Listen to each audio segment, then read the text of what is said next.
क्या आप ज़िंदगी से बहुत खुश हैं? जैसे जीना चाहते हैं, क्या वैसी जी पा रहे हैं? मेरा अपने आप से क्वेश्चन था कि क्या मैं अपनी ज़िंदगी से बहुत खुश हूँ? जैसी जीना चाहता हूँ वैसी जी पा रहा हूँ? तो कुछ आत्मविश्लेषण किया और वही शेयर करने की कोशिश है, और अपने आप को इस वीडियो को रेफ़र करके ऑन ट्रैक रखने की कोशिश है। रिकॉर्डिंग का मेन जो पर्पज़ है कि ये जो थॉट्स हैं, रियलाइजेशंस हैं, इनको रिकॉर्ड करके टाइम टू टाइम देख सकूं, जिससे कि अपनी लाइफ में कुछ वैल्यू एडिशन कर सकूं। तो एक दिन मुझे ऐसा लगा कि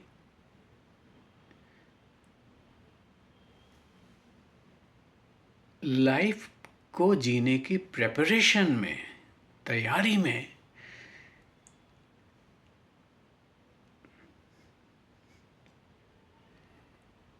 इतना समय लग जाता है, इतनी शक्ति लग जाती है, इतने संसाधन लग जाते हैं,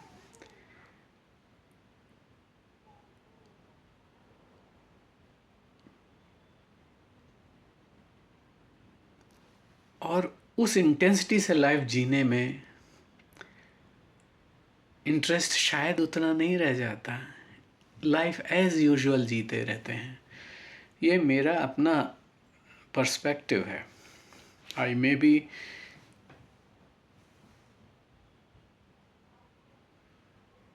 wrong in many other contexts, but अपने कॉन्टेक्स्ट में है ये। तो मैंने छोटी छोटी बातों से देखना शुरू किया, अपनी लाइफ को देखना शुरू किया,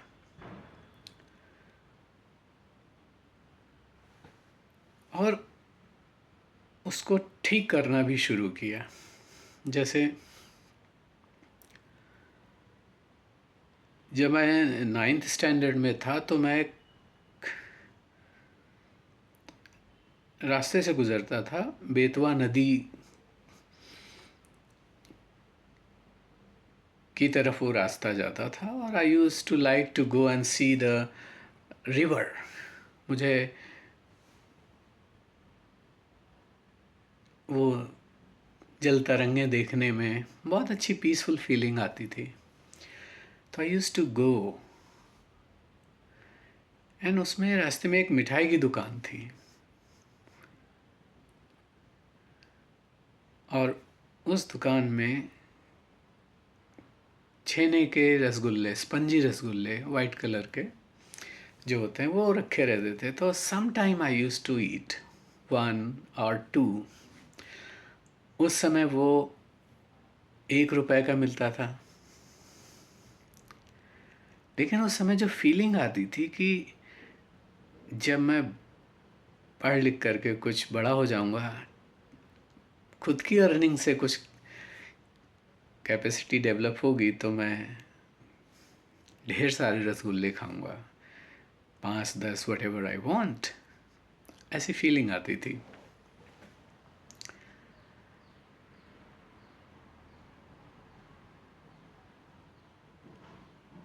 आज वो तैयारी तो हो गई,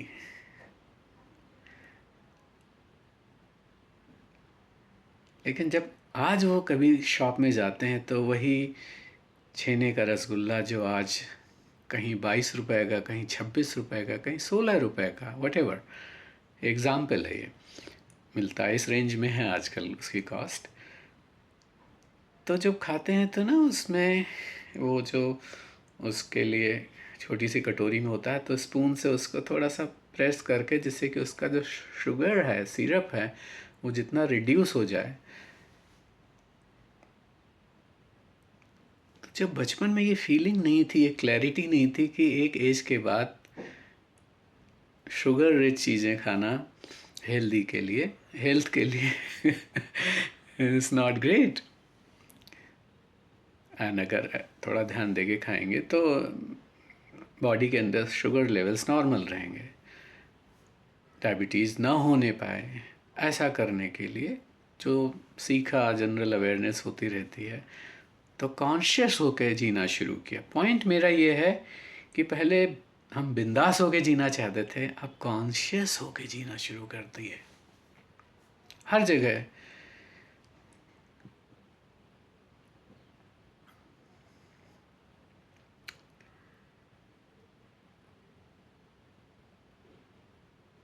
मूवी देखते थे जब, तो मूवी में हीरो की जो एक एटीट्यूड होती थी कि सही करना है, स्ट्रेटजीज लगाता था, नेगेटिविटी से फाइट करता था और लोगों का अच्छा हो ऐसी कोशिश करता था। हीरो की पर्सनालिटी ऐसी ही तो दिखाई जाती थी फिल्मों में।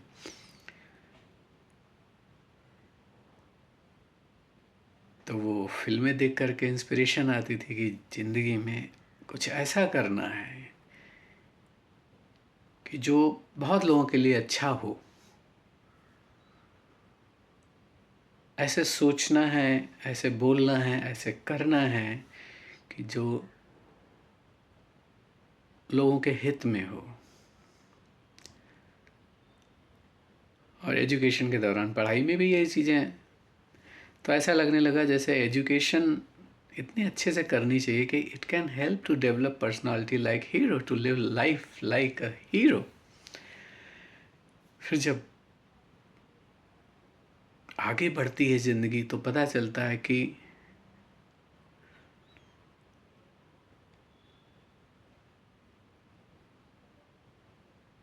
कॉन्शियस हो जाता है इंसान कि बहुत कुछ अच्छा करने की कोशिश में लाइफ ईगो ट्रैक में ना चली जाए।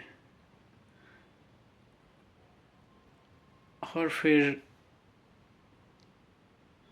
रेपुटेशन बहुत अच्छी हो जाने के बाद रेपुटेशन ड्रिवन लाइफ ना होनी शुरू हो जाए, क्योंकि एक एज के बाद ये रियलाइजेशन शुरू हो जाता है या क्लैरिटी आ जाती है या बहुत सारी ऐसी हमें गाइडेंस मिल जाती है तब तक कि at the end of the day आत्मसंतोष सबसे बड़ा सुख है। तो रेपुटेशन बना करके उस रेपुटेशन को एंजॉय करने की जो टाइम फ्रेम है, जब देखी बहुत सारे लोगों की ज़िंदगी, तो रेपुटेशन रुतबा जो है उसको बनाने की कोशिश में बहुत लोग टाइम इन्वेस्ट करते हैं। और रेपुटेशन बनाने के दौरान लाइफ का, फैमिली लाइफ का जो बहुत सारा टाइम है इंसान का, उसमें डाइवर्ट हो जाता है रेपुटेशन क्रिएट करने में। और ज़िंदगी तो ऐसी है कि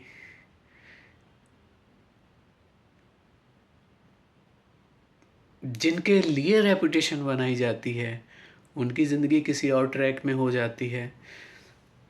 तो लगने लगा कि रेपुटेशन के उद्देश्य से जीने का कोई विशेष महत्व नहीं, because it is short term, very short term. क्योंकि जिनकी नज़रों में रेपुटेशन बनाना चाहते हैं उनकी लाइफ के ट्रैक चेंज हो जाते हैं।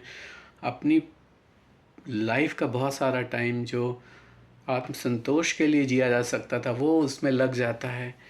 तो एक्चुअली वो भी लगने लगा कि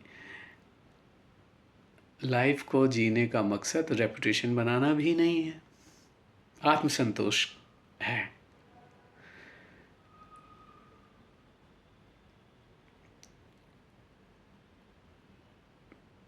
फिर कभी कभी ऐसा लगा कि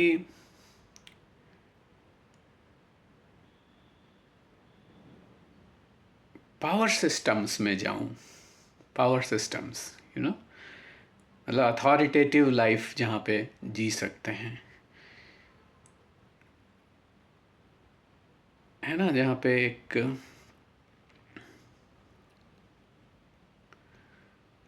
पॉलिटिकल पोजीशन भी होती है।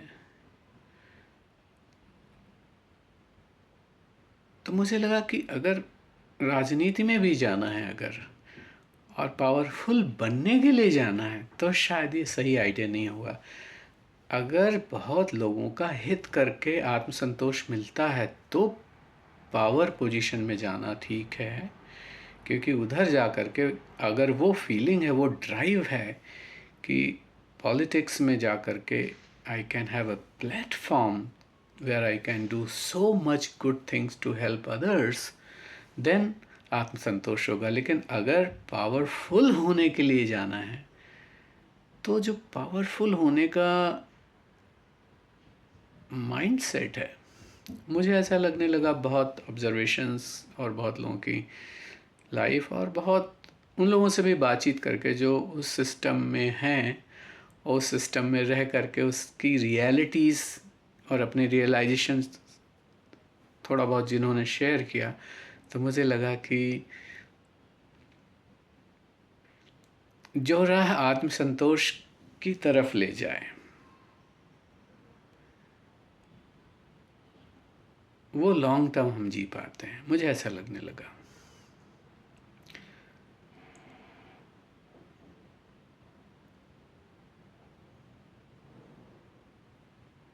फिर ऐसा लगा कि बहुत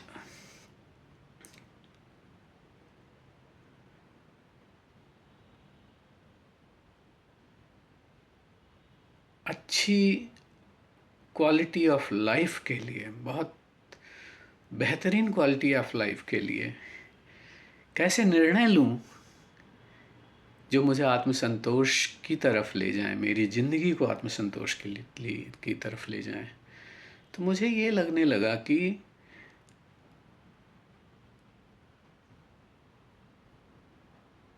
ज़िंदगी के लिए जीने की कोशिश करूं, ना ही रेपुटेशन के लिए, ना ही पावर के लिए, ना ही मनी के लिए, ना ही किसी और के लिए। अगर मैं अपनी ज़िंदगी को सही रखने के लिए कोशिश करूं और उस आधार पे निर्णय लूं तो ज़िंदगी में सेटिस्फैक्शन बहुत होगा। तो वो आधार छोटी छोटी सीक्वेंसेस में कैसे डिसाइड करूं कि कौन सा बेहतर है, कौन सा नहीं है।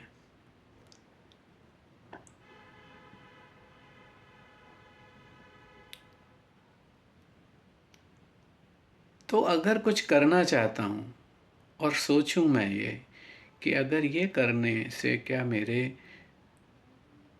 फादर को खुशी होगी, अगर मैं बताऊं कि पिताजी मैं ये करना चाहता हूँ, इज़ इट गुड? थोड़ा सा बच्चा बन के, little child, if I go and ask I want to do this and if he says it is good for your life,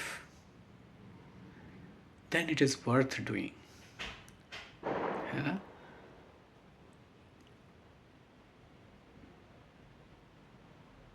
तो ये डिसाइड कैसे करूं कि what is worth doing for satisfaction, for welfare of my life? कुछ करने के पहले थोड़ी आंख बंद करके अपने अंदर से एक जवाब पाने की कोशिश कि अगर मैं अपने फादर से पूछूं या पूछता कि is it worth doing, is it good thing, या क्या ये ठीक है इस राह में चलना, उनका जवाब यदि होता हाँ, ये तो पता है ना कि क्या जवाब फादर का होगा या मदर का जवाब, या ऐसे किसी मार्गदर्शक का या शिक्षक का जिसका हम बहुत सम्मान करते हैं, जो सच्चे शिक्षक हैं, जिन्होंने बहुत लोगों की ज़िंदगी को संवारा है। अगर लाइफ में कोई भी एक ऐसा इंसान है जिस पे पूरा ट्रस्ट है, इस बात का ट्रस्ट कि हमारे हित के लिए ही सोचेंगे, अगर वो क्वेश्चन उससे करता मैं या करूं मैं आज, तो जो आंसर होगा वो डिसाइड करेगा कि is it worth for welfare of my life. तो मुझे लगा कि बहुत ज़्यादा किताबें पढ़ के, बहुत ज़्यादा हैवी थिंकिंग करके लाइफ को जीने की तैयारी करने में जो समय लगता है, एक छोटा सा मासूम बच्चा बन करके एक छोटा सा question, is it worth doing, is it worth for my welfare of my life, what my father would have answered. what my the best teacher would have answered, what my mother would have answered to this question.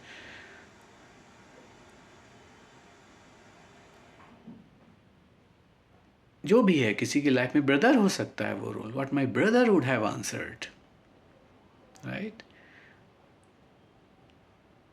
किसी की life में वो इंसान ऐसा answer देने वाला, बच्चों अपनी फैमिली का कोई छोटा सदस्य भी हो सकता है, चाइल्ड हो सकता है, what my child would have answered, what my life partner would have answered. अगर ये क्वेश्चंस का आंसर ऐसे देखना शुरू किया जाए तो it will be very clear what is worth doing for welfare of life, है ना? तो वो खाने की चीज़ों में भी ये क्वेश्चन किया जा सकता है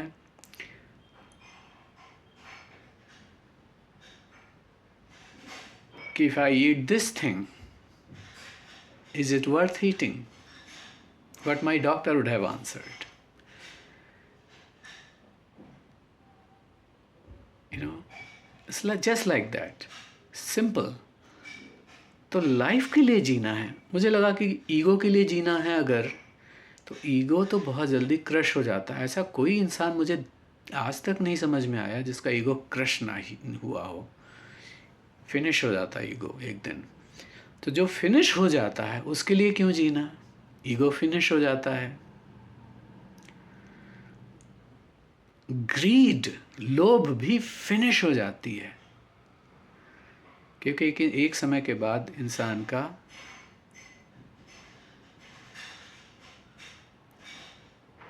ईगो की बजाय उदारता से जीने का मन करता है. जिन्होंने ज़िंदगी बहुत जी है उनसे जब बातें होती हैं तो पता चलता है कि ego is very short term, उदारता इज़ ग्रेट, लॉन्ग टर्म है. ग्रीड, लोभ शॉर्ट टर्म है, लेकिन दान करना, चैरिटी करना, it is long term satisfaction, जिससे आत्मा का विस्तार हो, लाइफ का एक्सपेंशन हो, लाइफ में कॉन्ट्रैक्शन ना आए, एक्सपेंशन आए, है ना? क्रोध, गुस्सा, it takes so much energy, short term. It's difficult to live with the feeling of anger for long term, but compassion, लोगों के लिए उदारता की फीलिंग के साथ जीना लॉन्ग टर्म पॉसिबल है, लोगों के हृदय में स्थान बना सकता है, सद्भावना से जीना, है ना? बहुत सारी कामनाओं के साथ जीना, यानी कि temptations driven life short term, लेकिन विजन ड्रिवन लाइफ, आत्मसंतोष ड्रिवन लाइफ लॉन्ग टर्म. तो समझ में ये आया कि आत्मसंतोष की प्रेरणा से, के उद्देश्य से ही जीना है. बस यही ज़िंदगी जीने की कोशिश है, चेष्टा है. Wish you very happy life.